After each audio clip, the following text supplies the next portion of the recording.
Bonjour, mon nom est Yvan Verhoekstraat, j'ai 44 ans, je suis le fondateur de MediMarket. MediMarket qui est une aventure que j'ai commencée en fin 2014.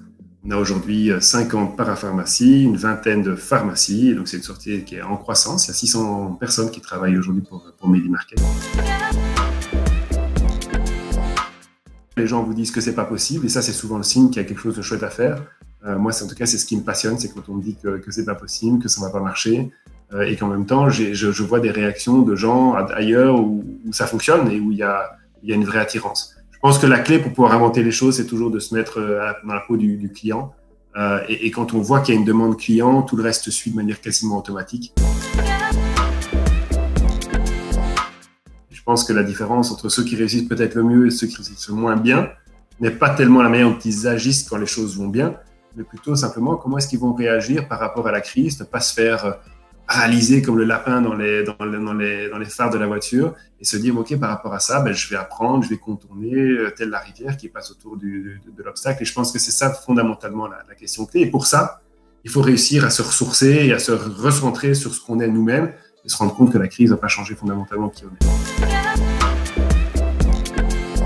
On essaie de faire le moins de conneries possible et on essaie d'être le plus juste. On ne savait pas non plus combien de temps ça allait durer. On savait pas. Voilà, je pense que la clé après, c'est de continuer à communiquer, à expliquer, après prendre conscience.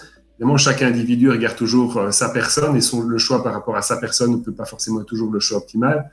Mais ce qu'il faut réussir à donner, c'est toujours à pousser les gens à reprendre de l'amplitude, de la hauteur pour se rendre compte qu'on ne parle pas que de leur personne, mais qu'on parle d'un ensemble, d'un groupe, d'une communauté et que tous ces maillons doivent pouvoir s'imbriquer pour être sûr qu'à la fin, on ne voit pas à court terme, mais à long terme et pour l'ensemble de la société.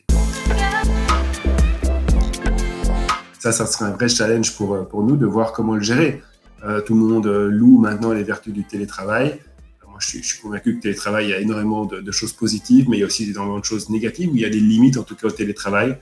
Je pense que tous ces contacts informels qu'on peut avoir, ces choses qui se résolvent en 5 minutes simplement en se croisant, ou simplement sentir si quelqu'un est bien ou pas bien, une réunion Teams, c'est très bien, mais ça ne rendra jamais la même humanité. En foot, à la fin, c'est toujours l'Allemagne qui gagne. En business, à la fin, c'est toujours la volonté du client qui l'emporte. On le voit, regardez le business des banques. Comment les banques ont dû se réinventer complètement. C'est quoi une agence bancaire aujourd'hui? C'était quoi une agence bancaire il y a 20 ans? Simplement parce que le besoin du client est celui qui gagne toujours à la fin. Donc la question clé, c'est de se dire, ok, mais comment est-ce que je peux répondre au mieux à ce besoin-là de manière la plus efficiente possible?